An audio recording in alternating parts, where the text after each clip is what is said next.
je ne pense pas pouvoir entrer là-dedans.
J'ai besoin de la clé.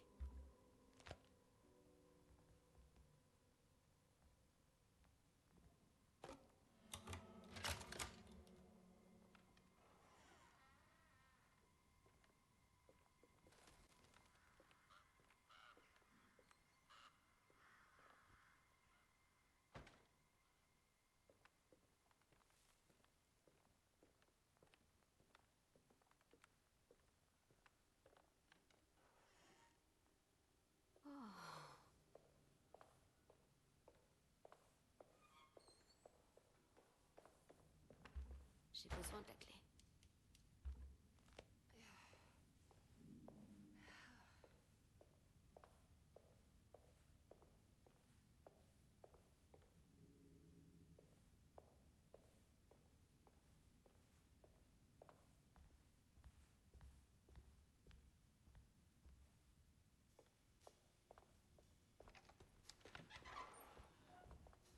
Attendez, non! Excusez-moi. Savez-vous où je peux trouver Jérémy Hartwood? Bien sûr que non. McCarthy, que faites-vous? Je vous ai dit de ne pas quitter la fille des yeux. Ne vous inquiétez pas, Max. Je vais retrouver cette petite coquine. Qui êtes-vous, vous deux? Que faites-vous ici? Désolée de vous importuner, mais je cherche mon oncle. Son nom est Jérémy Hartwood. Que fais-tu ici, mon enfant? Ne reste pas toute seule. Va trouver McCarthy. Qui êtes-vous? Vous êtes là pour le fait dodo? Monte là-haut tout de suite. Je m'appelle Emily Hartwood. Je suis la nièce de Jeremy Hartwood. Voici le détective Carnby. La police? Que faites-vous ici? Non, je suis un détective privé. Pardon pour l'intrusion. Ma cliente est inquiète au sujet de son oncle. C'est un patient ici à Derceto. Vous pouvez nous indiquer où on peut le trouver? Non, je ne peux pas. Jérémy a disparu. Si vous me laissez vos coordonnées, je m'assurerai de vous contacter. Quoi? Il s'est enfui? Non, il ne partirait pas. Il est dans les parages, quelque part, et nos 2 aides-soignants sont à sa recherche. C'est inacceptable. Où est le docteur Gray? Je veux lui parler immédiatement. Soit, je vais le prévenir. Attendez ici, et surtout ne touchez à rien.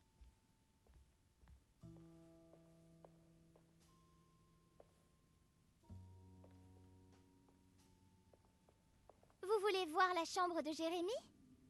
Tu peux nous la montrer? Oui, suivez-moi.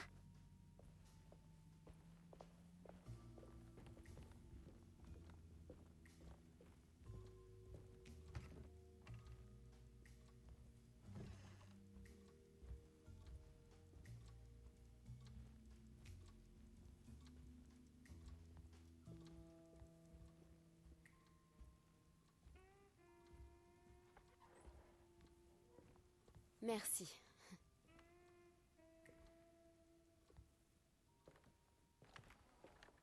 Bizarre, la gamine.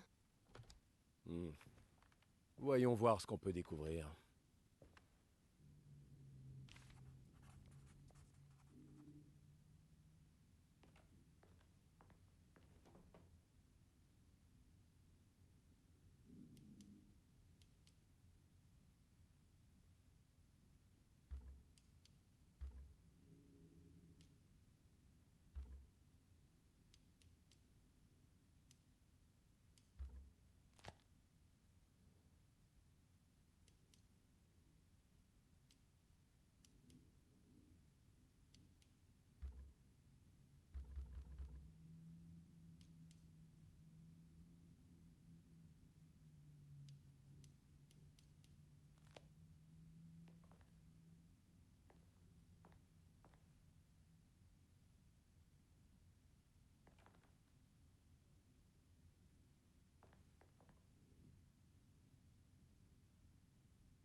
Chaque nuit, l'homme ténébreux se tient, opaque, au seuil de ma chambre.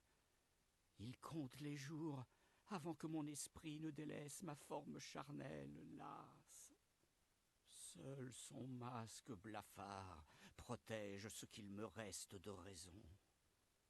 Contempler directement le visage de ce sultan démoniaque briserait assurément le temps lui-même. Son apparence est-elle semblable à celle que contempla jadis mon père, tandis qu'il luttait pour sa survie? Son visage dissimulé hante-t-il également l'esprit de ma nièce? J'aimerais tant pouvoir laisser reposer mon âme dans ce couvent brûlé par le soleil à Taroya. Vous retrouverai-je là, Juan? Ou la signora Perosi, revenue de l'au-delà? Chaque nuit, je me cache pour lui échapper. Je passe d'un souvenir difforme à un autre, des scènes invoquées à partir de fantasmes et de manifestations de psychose, des lieux que j'ai même du mal à peindre. J'aimerais comprendre votre mort, signora. Y a-t-il quelque chose que je puisse faire pour vous, sinon vous inhumer dans cette sinistre nécropole?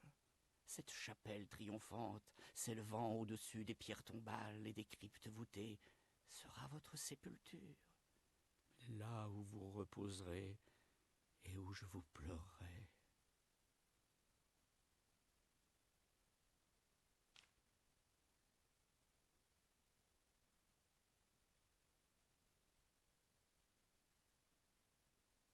Comment avez-vous compris ces choses, signora?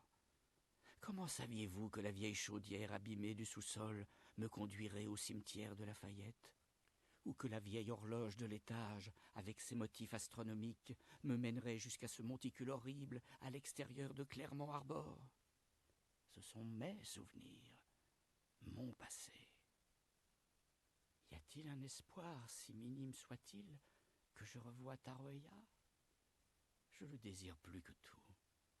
Puisse mon talisman m'y emmener.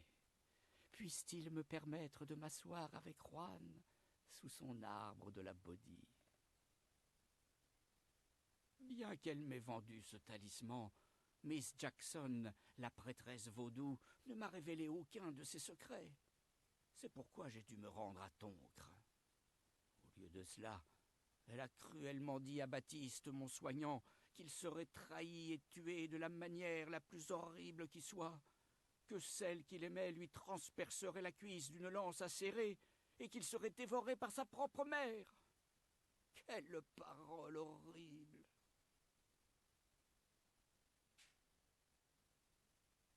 Les résidents de Derceto deviennent dangereux. Ils ne comprennent pas ce qu'ils font. Je dois faire quelque chose pour les arrêter. J'ai essayé de parler au docteur Gray, mais il confond mes préoccupations. Son esprit est accaparé par le traitement qu'il m'a prescrit. Comment peut-il s'attendre à ce que le mal soit guéri par des médicaments et des conversations? Les aides-soignants, la gouvernante et les patients sont tous fous. Ils vont invoquer le mal et lui permettre d'entrer dans ce monde. Tout sera perdu, tout! À moins que je ne trouve l'employé, M. Waits. Il semble être un homme lucide. Beauregard, peut-être. L'homme ténébreux m'a offert une prison, et j'ai accepté. J'ai signé ce contrat abject, et j'ai conclu un pacte obscur. Tous sont en sécurité, sauf moi.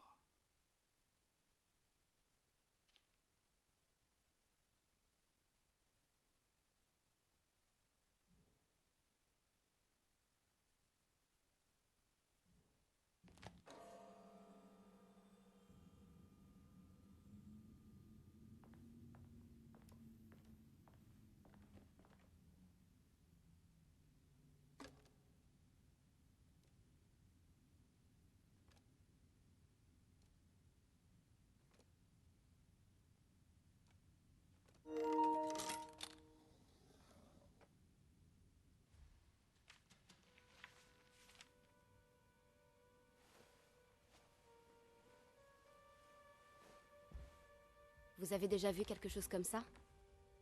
On dirait un talisman. Vous voulez dire comme celui-là?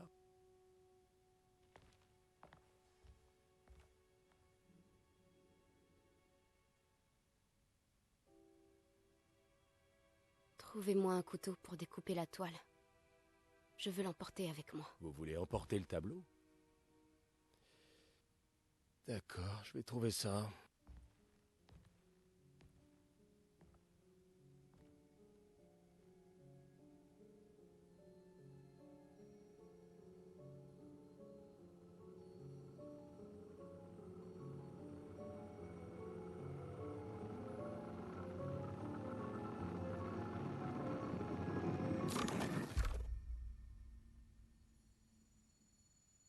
J'ai trouvé ce tube. Il devrait pouvoir protéger la toile.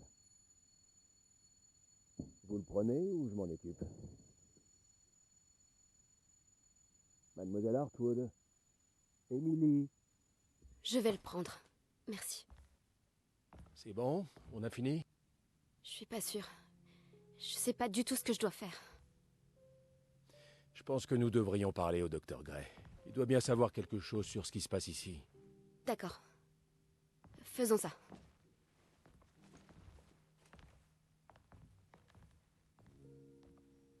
Allez, je veux pas passer la nuit ici.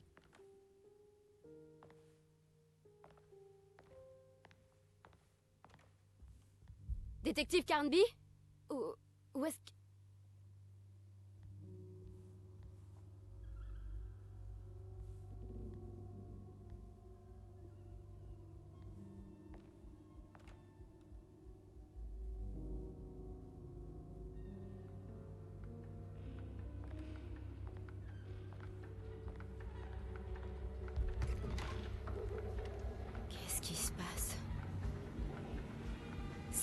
cet endroit.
Qu'est-ce que c'était que ça, bon sang?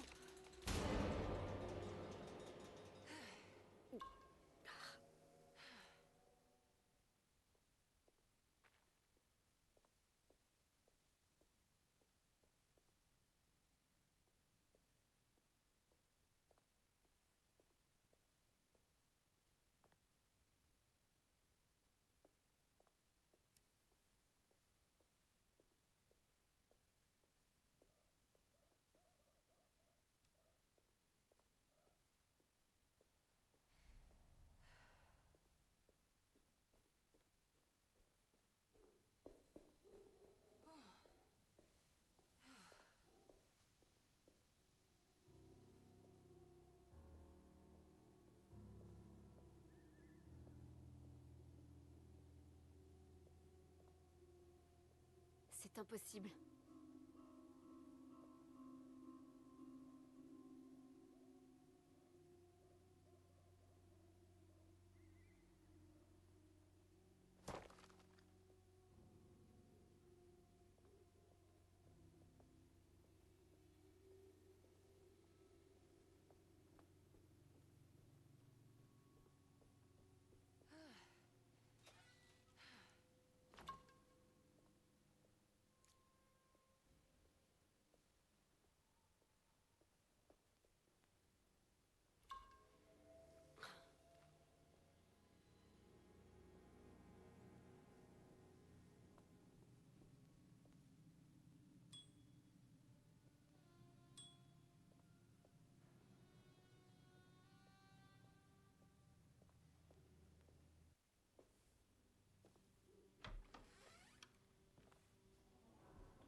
Que faites-vous là? J'étais retournée à Derceto. Je cherchais mon oncle Jérémy. Jérémy est votre oncle? Je l'ignorais. Pourquoi le sauriez-vous? Vous travaillez toujours à Derceto? Ouais, moi et Lottie, nous sommes restés. On est devenus aides-soignants. Vous vous souvenez de ma sœur Lottie, n'est-ce pas? Que s'est-il passé, Baptiste? Pourquoi sommes-nous ici? Vous savez que l'homme ténébreux hante votre oncle? Je connais son état mental. Je pense que nous sommes tous dans sa tête. Parce que ces rues sont réelles, mais elles ne correspondent à aucune carte. C'est comme quand vous vous remémorez quelque chose, mais que c'est déformé. Savez-vous comment retourner à Derceto? Je suis en danger ici. Personne n'a jamais prononcé de parole plus vraie, Madame Marcus. Ne m'appelez pas comme ça. C'est Mademoiselle Artwood. Il n'y a aucune raison de m'appeler par un autre nom. Je suis désolé, Mademoiselle Emily. Je ne fais que vous dire les choses telles qu'elles sont. Cet endroit n'est sûr pour personne. Des choses maléfiques se cachent dans l'ombre. Comment faire pour rentrer? Seul Jérémy le sait. Il possède un collier Juju qui le guide. Vous parlez de ce talisman? Ouais, exactement. Il dit que son collier le protège, depuis qu'il l'a acheté à Mademoiselle Jackson en bas de la rue. Est-ce que vous savez d'où il vient? Vous y avez été? J'y étais il y a 1 heure tout au plus, à la recherche de Jérémy. J'ai fermé la porte à clé pour empêcher les ghouls d'entrer. Je vous donne la clé si vous voulez. Merci. Je vais aller voir. Soyez prudente, mademoiselle.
Je ne peux pas aller par là.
Je ne peux pas aller par là.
Emily ne comprenait.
Je ne peux pas aller par là.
Qu'est-ce que c'est que ça?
doit être l'appartement de Mademoiselle Jackson.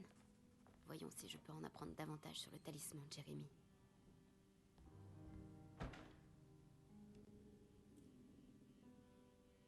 Il ressemble exactement au talisman de Jérémie.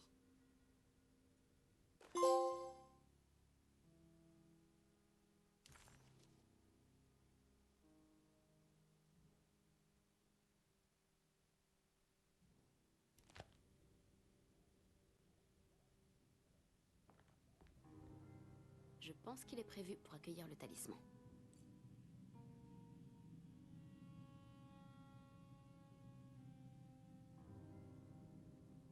Je ne suis pas sûre des nombres que je dois utiliser. Il y a peut-être quelque chose à ce propos dans les notes de Jérémie.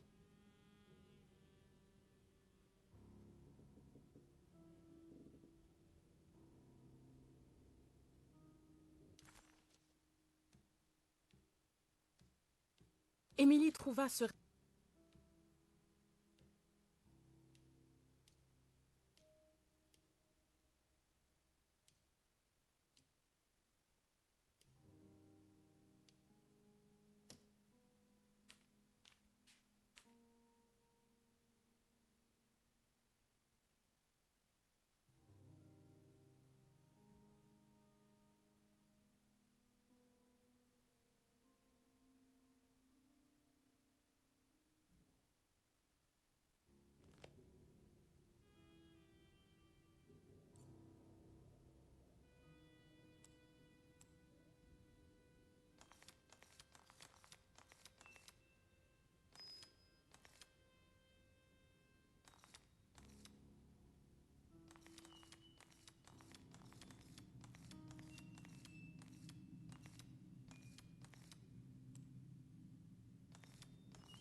Quelle est cette image dans le verre? Où est-ce?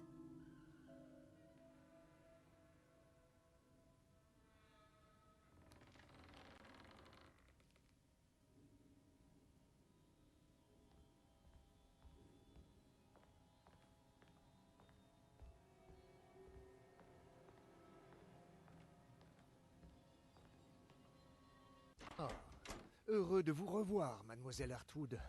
Madame Thompson m'a informé que vous étiez. Elle m'a aussi prévenu que vous avez amené un détective avec vous. Je suis très curieux de connaître l'objet de votre visite.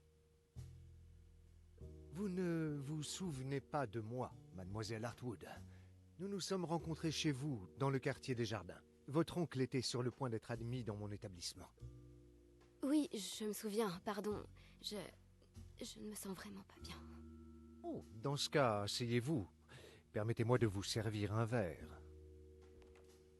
Je n'ai manifestement pas fait grande impression sur vous. En revanche, je me souviens très bien de vous et de vos parents. En raison de notre bonne humeur, je n'en doute pas. Vous êtes beaucoup trop intelligente pour croire ça. Vous venez d'une famille dénuée de toute joie, mademoiselle Hartwood. Le seul amusement que m'a procuré ma visite a été de découvrir que la boisson de la jeune femme était un old-fashioned. Quelle perspicacité. Cette remarque est-elle censée souligner votre attention ou votre intelligence? Comme vous préférerez. Êtes-vous prête à me dire pourquoi vous êtes ici, mademoiselle Hartwood? Et pourquoi vous avez amené un détective? J'ai reçu une lettre de mon oncle. Il semblait certain qu'il était en danger ici. Si je découvre que vous le maltraitez, je le ramènerai avec moi à la Nouvelle-Orléans. Vraiment? Vivra-t-il avec vous dans votre minuscule garçonnière? Ce serait une façon spectaculaire d'entériner votre statut de vieille fille. Vous savez pertinemment que votre père ne le laissera jamais revenir dans sa maison. Non, j'ai trouvé. Peut-être pourriez-vous le ramener dans le Nord. Cela fait quelques années que vous souhaitez y retourner, n'est-ce pas? Vous avez toujours préféré le côté maternel de votre famille. Jérémie est libre de partir avec vous, je ne m'y oppose pas. Cependant, il y a un problème, comme vous l'avez peut-être appris. Jérémie a disparu. Et savez-vous où il a pu aller? Non, je le regrette. J'ai lancé le personnel à sa recherche. Je suis sûr qu'il finira par se montrer, surtout si votre présence ici arrive à ses oreilles. Il a beaucoup d'affection pour vous. Qu'est-ce que vous pouvez me dire sur son état? Je n'ai jamais vu de diagnostic fiable. Quel est votre avis médical sur lui? Eh bien, réfléchissons. C'est un homme anxieux, déprimé même. Il souffre d'un manque d'ordre dans sa vie intérieure et extérieure. Il se plaint continuellement d'événements qui ne se présentent pas sous la forme de leur nature divine. Et l'homme ténébreux? Difficile de dire s'il s'agit de quelque chose de précis. Jérémie utilise l'homme ténébreux comme bouc émissaire psychologique afin d'éviter d'affronter la vérité et d'assumer sa culpabilité. L'existence surnaturelle de l'homme ténébreux ne peut donc pas être vraie, d'après vous? Pourquoi me posez-vous cette question? Peut-on en être sûr? Vous me demandez si l'homme ténébreux pourrait être une sorte de présence maléfique qui possède Jérémie? Eh bien... Je vous l'assure, toute preuve que vous pouvez avoir à l'appui de cette affirmation est purement délirante. Ne vous laissez pas prendre par l'hystérie collective, mademoiselle Hartwood. Vous ne souhaiteriez tout de même pas prendre la chambre de votre oncle. Je me trompe? Je dois prendre congé, docteur. Il faut que j'aille chercher mon oncle. Faites donc cela, mademoiselle Hartwood. Je vous informerai s'il se manifeste.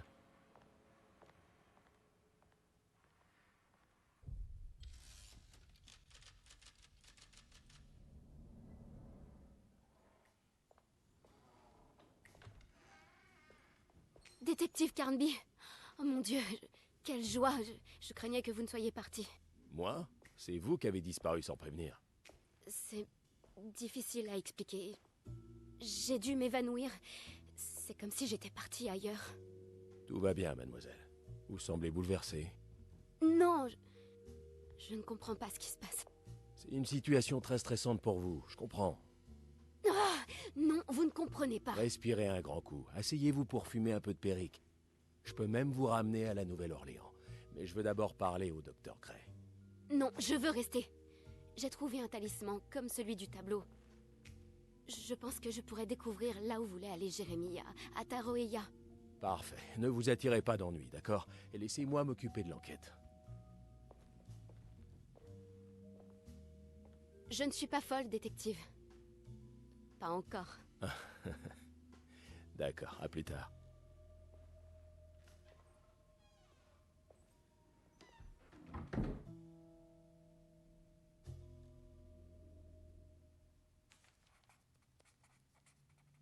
Si un talisman...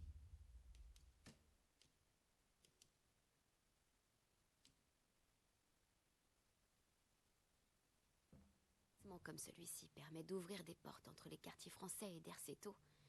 Peut-être que Jérémie se cache dans un autre monde étrange, comme Taroeya, l'endroit dont il parlait dans le livre. Peu importe où il se trouve, il est clair que mes recherches m'emmèneront loin de Derceto.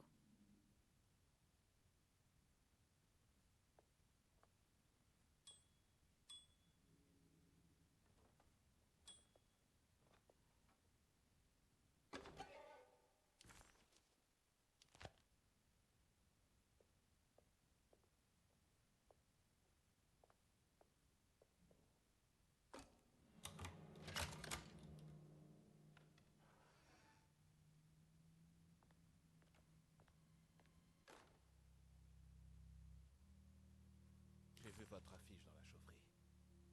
Je dois vous informer que Monsieur Chance ne reviendra pas. Je n'ai moi-même rien à faire dans ce local, mais vous pouvez récupérer une valve dans la cave à vin si vous souhaitez essayer d'empêcher la vapeur de s'échapper. Soyez prudent.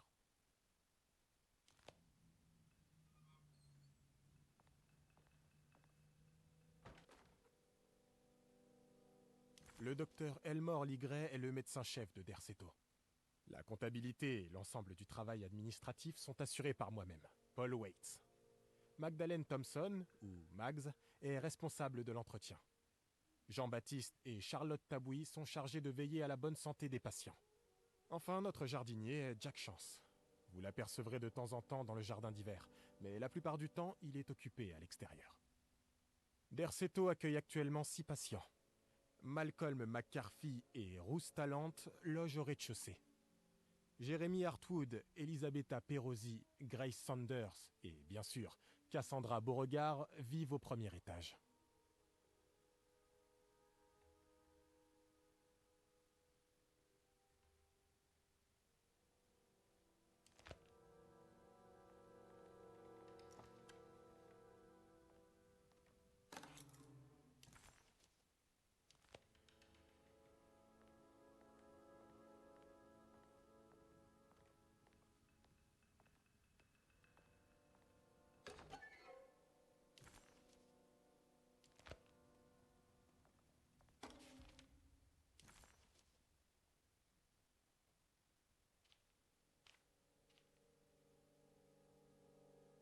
Cassandra Beauregard, l'autrice bien-aimée. Très excitant, n'est-ce pas? Quel motif d'admission souhaitez-vous inscrire? Ce que nous a communiqué son agent. Cassandra souffre du syndrome de la page blanche et doit terminer le scénario de son film avant la fin du mois de juin. Selon M. Chardot, la forte consommation de barbiturique de Cassandra grève son travail et pourrait mettre fin à sa carrière. Et comment dois-je résumer son histoire personnelle? Soyons concis. Cassandra Beauregard est une autrice très appréciée de romans policiers qui est parvenue à s'extirper de la pauvreté pour accéder à la célébrité. Il y a 5 ans de cela, elle a tenté de se suicider en sautant d'un balcon. L'incident l'a laissée infirme et elle se déplace désormais en fauteuil roulant. Et votre diagnostic? Cassandra souffre de lombalgie chronique résultant de sa tentative de suicide. Elle s'administre elle-même de la morphine afin de rester ambulante, mais elle est devenue dépendante, et la substance ne lui procure plus l'effet désiré. L'abus de médicaments obscurcit son esprit, et elle est incapable de se concentrer sur la vie réelle. Pour se préserver de cette vision, elle invente des histoires visant à combler les lacunes de son propre processus de réflexion, ce qui ressemble au syndrome de Korsakoff. Bravo, docteur. Comment allez-vous la soigner? Tout d'abord, nous allons devoir la sevrer de sa toxicomanie et espérer que cela résoudra sa propension à mentir de manière compulsive. Ensuite, nous chercherons à endormir définitivement ses douleurs au dos par une intervention chirurgicale. Enfin, nous devrons nous occuper de ses pensées suicidaires. Fantastique. Il ne reste que peu de temps avant le mois de juin. J'espère vraiment qu'elle ira mieux rapidement. Nous ferons ce que nous pourrons.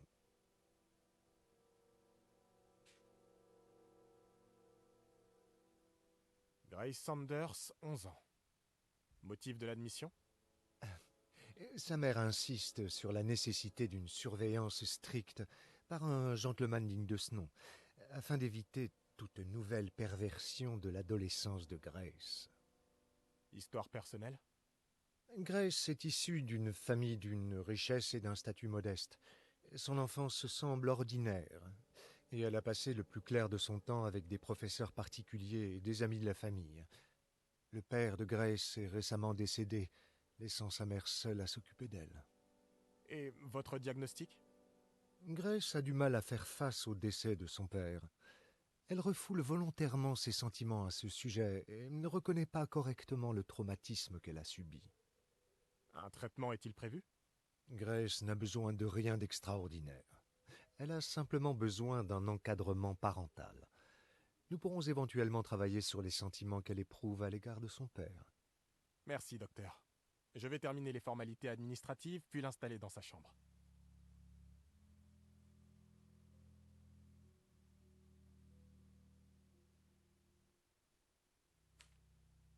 Malcolm McCarthy, 54 ans. Motif de l'admission? McCarthy s'est lui-même confié à Derceto en déclarant simplement qu'il avait besoin d'un peu de repos, bordel. Et son histoire personnelle?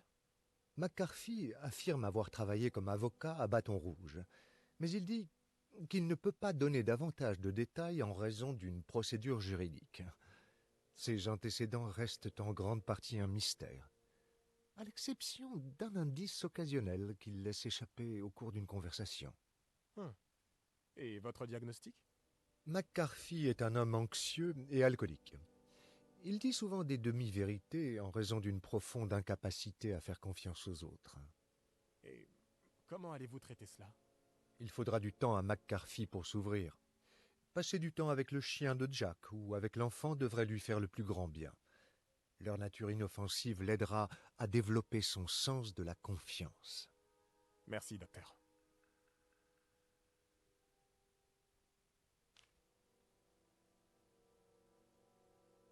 Elisabetta Perosi. 33 ans? Quel motif d'admission dois-je indiquer? Alors, Perosi s'est introduite dans Derceto. Nous l'avons retrouvée en train d'errer dans le grand salon. Elle était confuse et souffrait d'amnésie partielle. Elle a insisté sur le fait que sa place était ici et a proposé de payer pour son séjour. D'accord. Que pensez-vous de son histoire? Perosi affirme avoir été membre de la colonie d'artistes d'Astarte, il y a une vingtaine d'années de cela, mais cette affirmation semble contrefactuelle en raison de son jeune âge. Elle semble et pense même avoir 33 ans, ce qui signifie qu'elle aurait été une enfant à l'époque. Il semble pertinent de dire que l'histoire de Perosi est fausse, délibérément ou non. Un diagnostic? Avez-vous quelque chose? L'histoire de Perosi est étrange. Elle s'est rétractée au sujet de la colonie d'artistes et ne prétend plus être la même personne qu'Elisabetta Perosi. Cependant, les recherches effectuées par mon équipe ont confirmé qu'il y avait bien une dénommée Perosi à l'époque, âgée d'une trentaine d'années. J'imagine que l'enquête sur cette affaire demandera un certain temps. Comment allez-vous procéder? Je voulais contacter la véritable Perosi, mais il semble que l'ensemble de la colonie ait disparu dans la nuit du 29 septembre 1915, pendant un ouragan. Je vais devoir prendre mon mal en patience et découvrir d'où a pu surgir cet accès d'usurpation d'identité. Je suis sûr que toute la vérité sera faite tôt ou tard. Merci, docteur.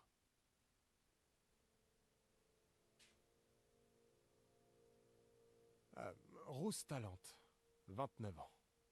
Motif de l'admission? Le père de Rousse souhaite que sa fille soit tenue à l'écart de la vie nocturne de la Nouvelle-Orléans à l'avenir.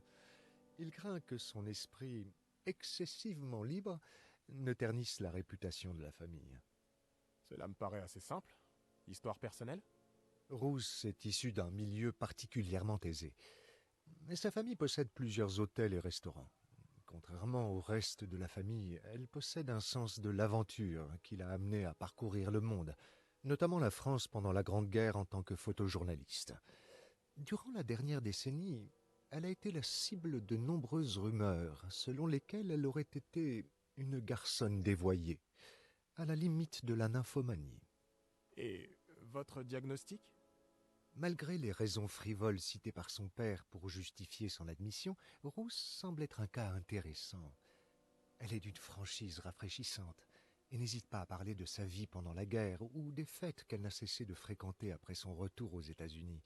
Elle admet être une déviante sexuelle et n'éprouve aucun remords à ce sujet. Et son traitement? Le simple fait de rester à Derceto devrait faire des merveilles pour Rousse, ou tout au moins pour la réputation de sa famille. Rousse n'a guère besoin de changer. Toutefois, une thérapie me permettra peut-être de partager avec elle un peu de sympathie envers sa famille. Je doute qu'elle s'apaise au point de devenir aussi ennuyeuse qu'eux, mais elle apprendra peut-être au moins à essayer de se montrer plus discrète à l'avenir.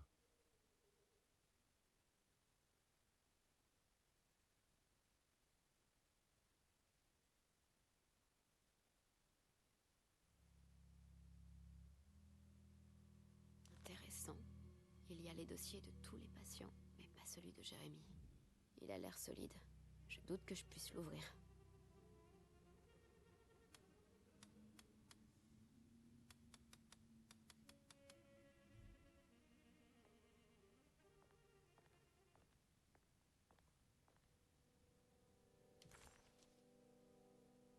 Bien qu'elle se soit ridiculisée devant le docteur Gray et le détective Carnby, Emily se sentait étonnamment revigorée.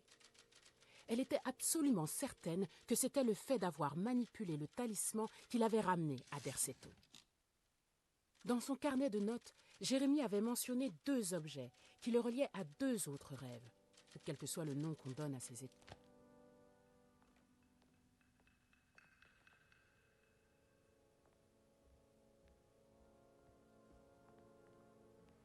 J'ai besoin de la clé.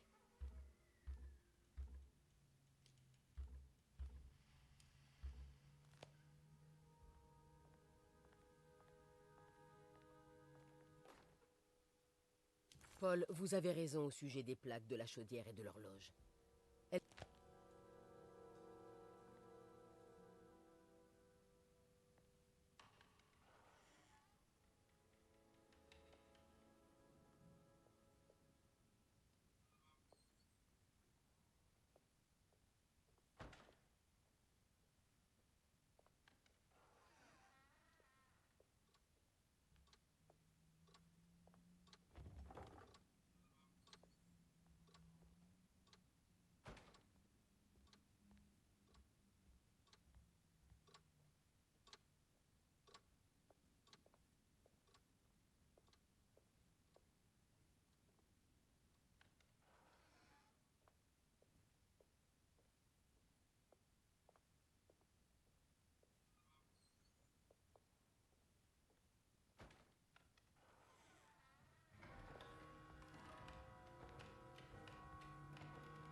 Bonsoir, mademoiselle Hartwood.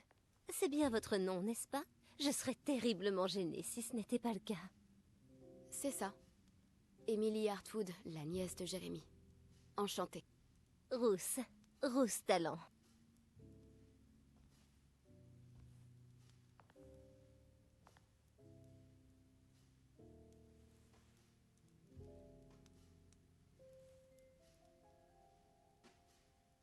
Est-ce du Périque que vous fumez? Que c'est pittoresque. Peut-être, oui. Mais j'aime ça. M'en proposeriez-vous? C'est une odeur qui me rend absolument nostalgique.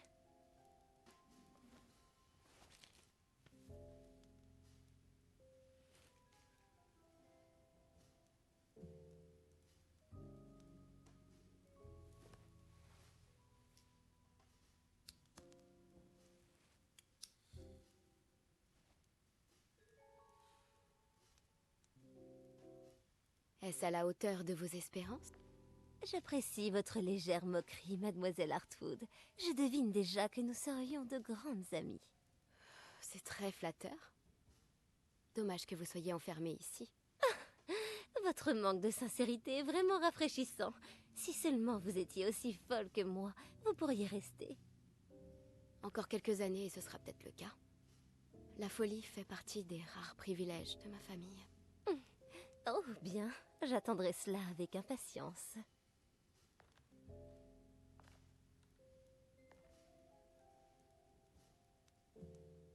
Sauriez-vous ce qui est arrivé à Jérémy, par hasard?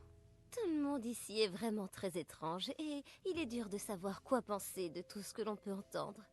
Mais de temps en temps, j'entends parler de quelque chose de passionnant. Le bien contre le mal, etc., etc.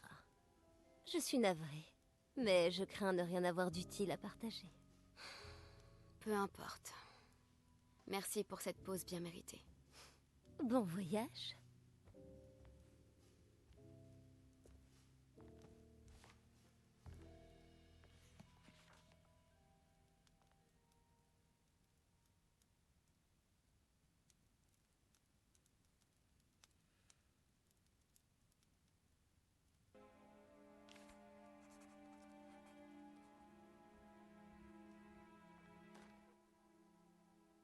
Plantation perdue de Louisiane, Thierry Briclot, 1917. Derceto était une petite plantation située sur la rive est du lac Pontchartrain. Ces terres étaient considérées comme peu attrayantes pour l'industrie et furent vendues pour seulement $30 à Elia Pickford en 1818. Pickford employa des centaines d'ouvriers venus de la Nouvelle-Orléans pour défricher les bois et érigea, face au lac, un petit manoir doté d'une étonnante façade d'inspiration néo-grecque. Derceto a préservé une modeste production de tabac périque et d'indigo qui perdura jusqu'à la guerre civile. Pendant la période d'avant-guerre, Derceto fut la source de nombreuses rumeurs concernant le vaudou et la sorcellerie. Des personnes naviguant sur le lac rapportaient avoir aperçu des gens danser la nuit devant des feux de joie, bêlant et gémissant. Le capitaine J.W. Norton de l'armée de l'Union raconte le 17 juin 1862 avoir lancé un assaut depuis des navires ayant jeté l'ancre dans le lac Pontchartrain afin de prendre le contrôle de Derceto et de libérer les esclaves qui y travaillaient. Le capitaine fut surpris de constater que les ouvriers se défendaient avec une ardeur sans précédent. Le récit de Norton décrit ces femmes et ces hommes comme furieux et fanatiques. Pickford aurait tenté d'apaiser les pillards, mais aurait été abattu dans la confusion. Le capitaine Norton laissa le manoir en flammes et se retira vers ses navires avec ses hommes. Derceto est resté en ruine pendant plusieurs décennies. La propriété du terrain a longtemps été contestée avant d'être restituée à la famille Ledoux en 1901. Plusieurs rapports de police ont été établis durant les années suivantes, tandis que la famille Ledoux essayait de se débarrasser d'un campement de squatteurs occupant ces terres. La police se rendit à plusieurs reprises sur les lieux pour expulser les intrus, mais ceux-ci revinrent toujours. Le 1er novembre 1907, l'inspecteur de police Legras lança une charge meurtrière afin de sauver plusieurs enfants enlevés par les squatteurs. Plusieurs squatteurs furent tués et d'autres furent emprisonnés. L'année suivante, Ledoux reconstruit Derceto en y incorporant les fondations en pierre restantes et en ajoutant à l'édifice un magnifique jardin d'hiver en fer forgé. Les terres agricoles ayant été gagnées par les forêts environnantes, il n'était plus rentable de les utiliser comme plantations. La maison fut donc transformée en colonie d'artistes. La colonie d'artistes d'Astarte réunissait un groupe d'artistes célèbres, parmi lesquels figuraient des personnalités telles que le peintre Heinrich Kassel et la poétesse Nora Kiss. Le groupe était également connu pour sa confrérie de Mardi Gras, appelée les Pirates de Pontchartrain, qui était appréciée de tous. Le 29 septembre 1915, un ouragan tropical s'est abattu sur la Louisiane, provoquant une inondation de la Nouvelle-Orléans par les eaux du lac Pontchartrain. En raison de l'éloignement de Derceto, il fallut près de 2 semaines pour que des étrangers découvrent enfin que la colonie d'artistes avait été abandonnée. Les 12 artistes qui y résidaient avaient tous disparu sans laisser de traces. Le manoir de Derceto, désormais vide, se dresse toujours sur la rive du lac Pontchartrain. Une grande partie de sa façade, semblable à un temple, est restée intacte. La famille Ledoux n'a pas l'intention de faire réparer la demeure.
rentrer dans l'ordre.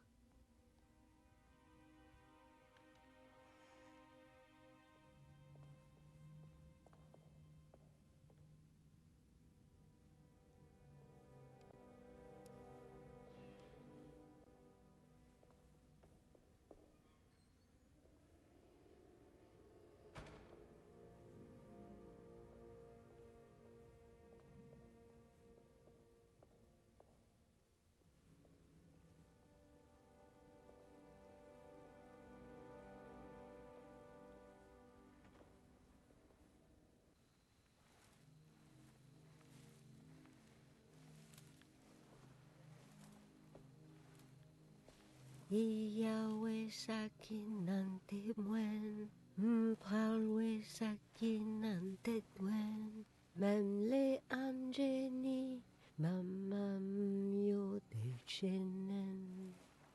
Qu'est-ce que vous faites à rôder comme ça? Vous avez failli me faire mourir de peur. Pardonnez-moi.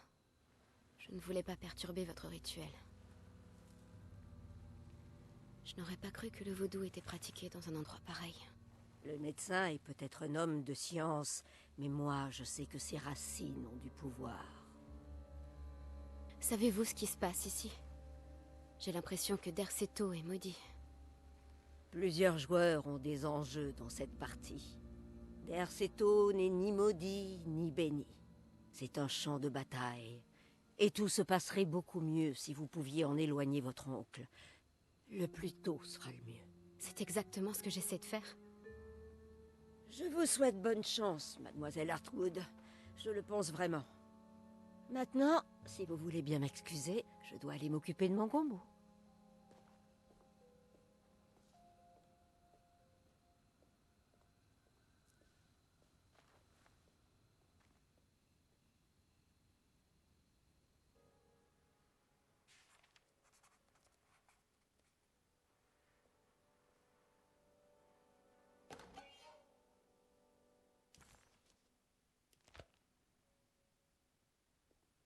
Qu'est-ce que c'est?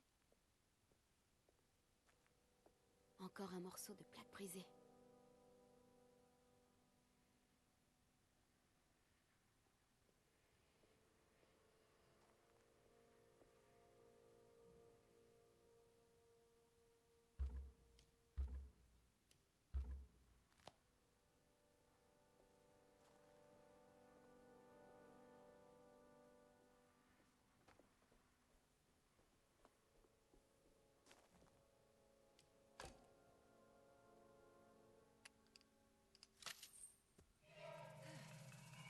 Ça a marché. Ouh, qu'est-ce que c'est que ça?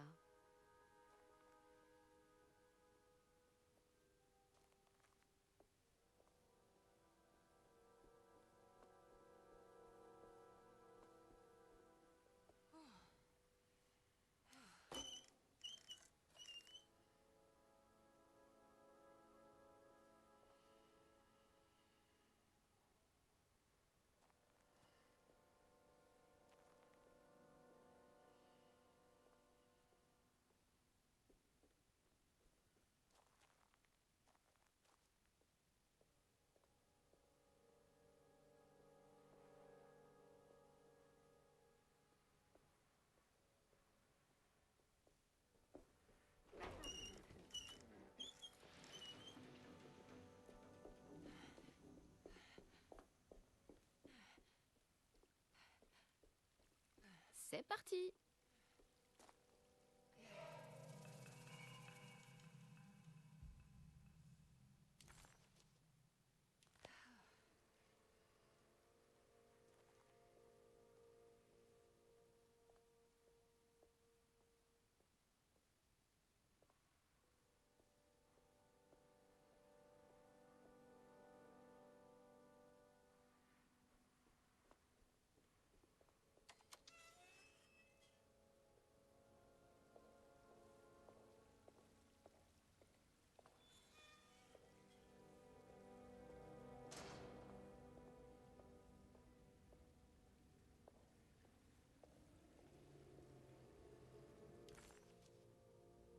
La gouvernante avait enterré quelque chose dans le carré de fleurs situé sous l'une des fenêtres du docteur Gray. Elle chantait dans une langue créole, exécutant un étrange rituel vaudou bourgeois. Ce n'est certainement pas un spectacle inhabituel dans le quartier français, mais jamais le vaudou n'avait semblé...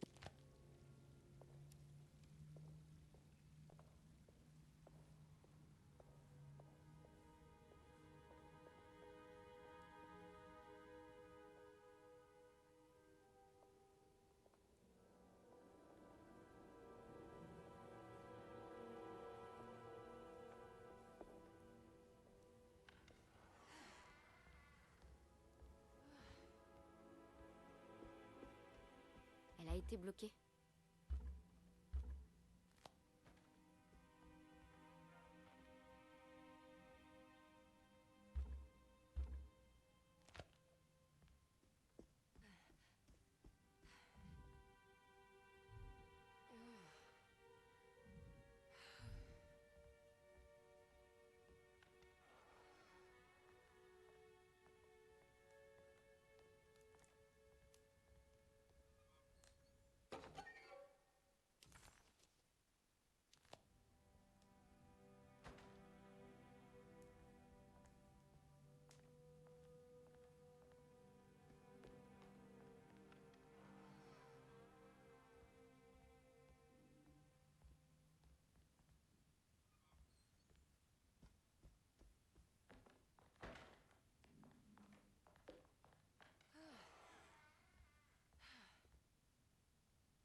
Cette tâche, on dirait une... Vous savez, Monsieur Waits, j'ai vu un morceau de l'assiette que Lisa a cassé.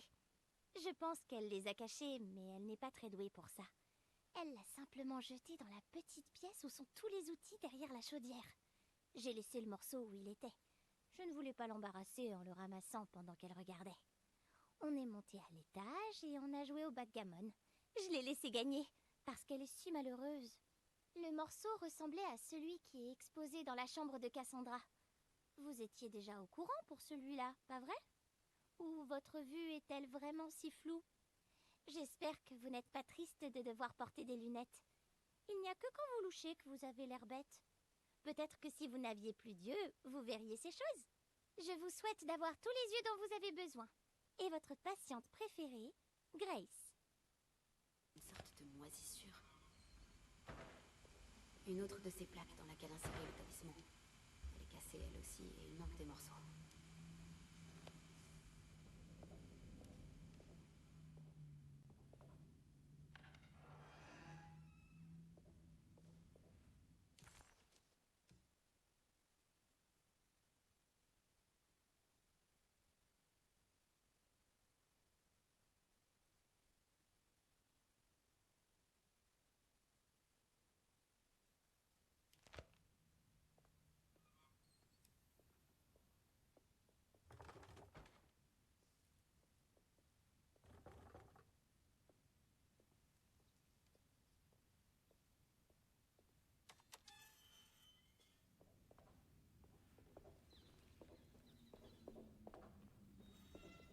J'ai besoin de la clé.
a été bloquée.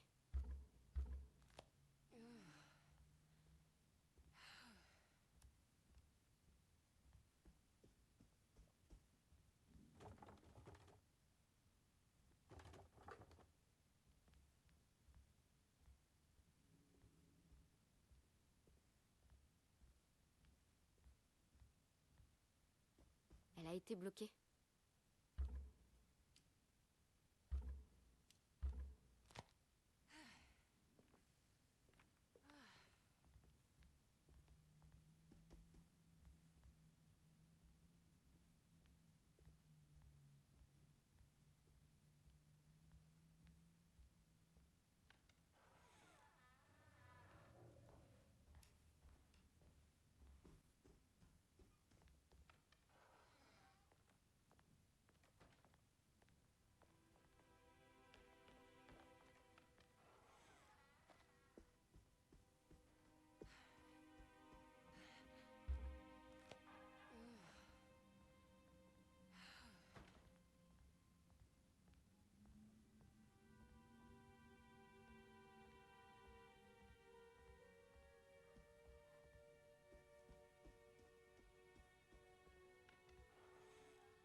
J'ai besoin de la clé.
Paul, vous avez raison au sujet des plaques de la chaudière et de l'horloge. Elles ont été sabotées, et je pense savoir qui l'a fait. Elles ont un rapport avec les crises de Jérémie et la façon dont il semble disparaître la nuit. Pour l'instant, il est important que vous Vous savez, Monsieur Waits, j'ai vu un morceau de l'assiette que Lisa a cassé. Je pense qu'elle les a cachés, mais elle n'est pas très douée pour ça. Elle l'a simplement jeté dans la petite pièce où sont tous les outils derrière la chaudière. J'ai laissé le morceau où il était. Je ne voulais pas l'embarrasser en le ramassant pendant qu'elle regardait. On est monté à l'étage et on a joué au backgammon. Je l'ai laissé gagner, parce qu'elle est si malheureuse. Le morceau ressemblait à celui qui est exposé dans la chambre de Cassandra. Vous étiez déjà au courant pour celui-là, pas vrai? Ou votre vue est-elle vraiment si floue?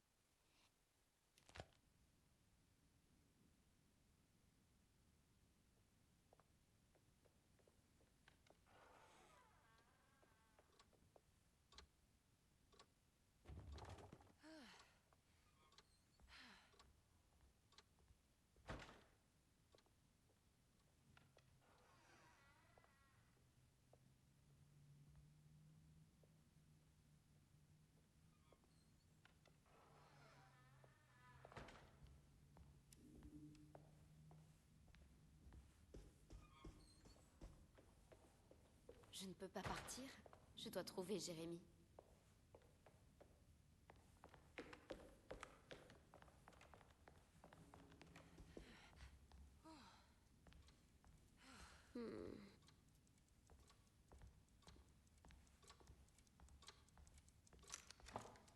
être l'horloge dont parlait Jérémie dans le carnet de notes. On dirait la plaque qui contenait le talisman dans les quartiers français. Mais elle est cassée et il manque des morceaux.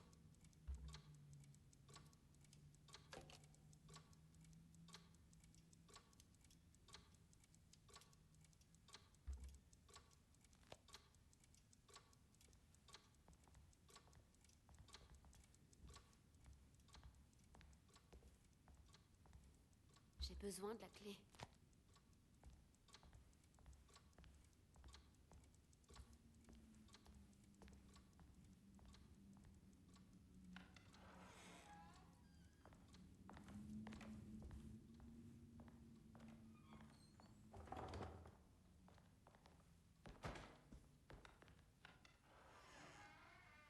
La chambre de Jérémie. Tout est redevenu normal.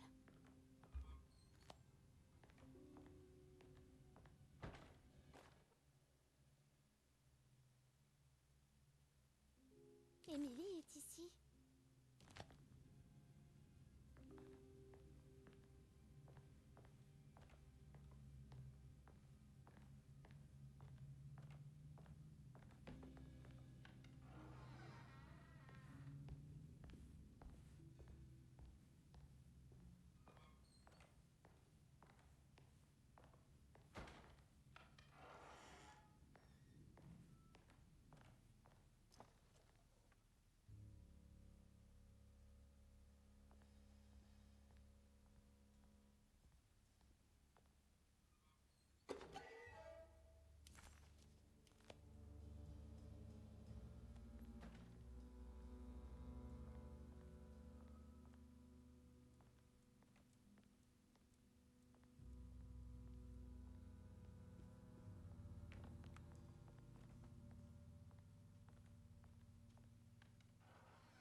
Pièce étrange, mais magnifique. Ce sont des signes du zodiaque.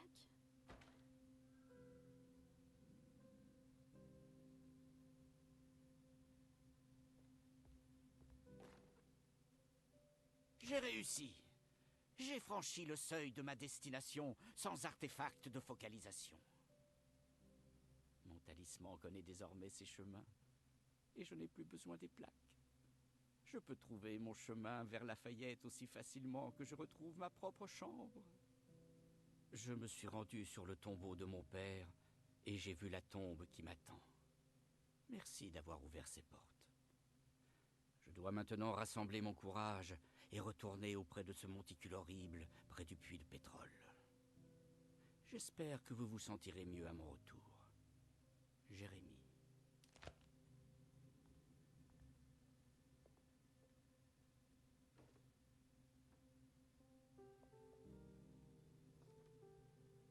Il y a une moisissure d'apparence agressive sur ces peintures.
La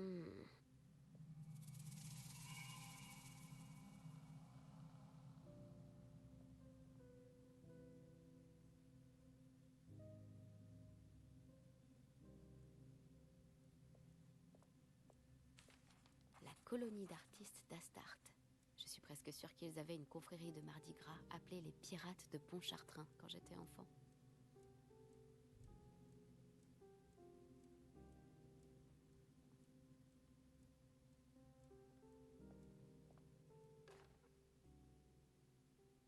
Devrais-je me rappeler comment les récupérer? Elles sont enfermées pour une bonne raison. Je suis sûre qu'elle peut encore chuchoter la réponse à l'oreille des mauvaises personnes, mais plus pour longtemps. Bientôt je la verrai brûler. Cette chèvre noire sera sacrifiée pour mettre un terme à tout cela. Alors tout sera fini. Plus de Derceto, et malheureusement plus d'Astarte. Ces braves pirates de Pontchartrain. Puissiez-vous continuer à naviguer sur le lac jusqu'à ce que vous trouviez les rives de Ali.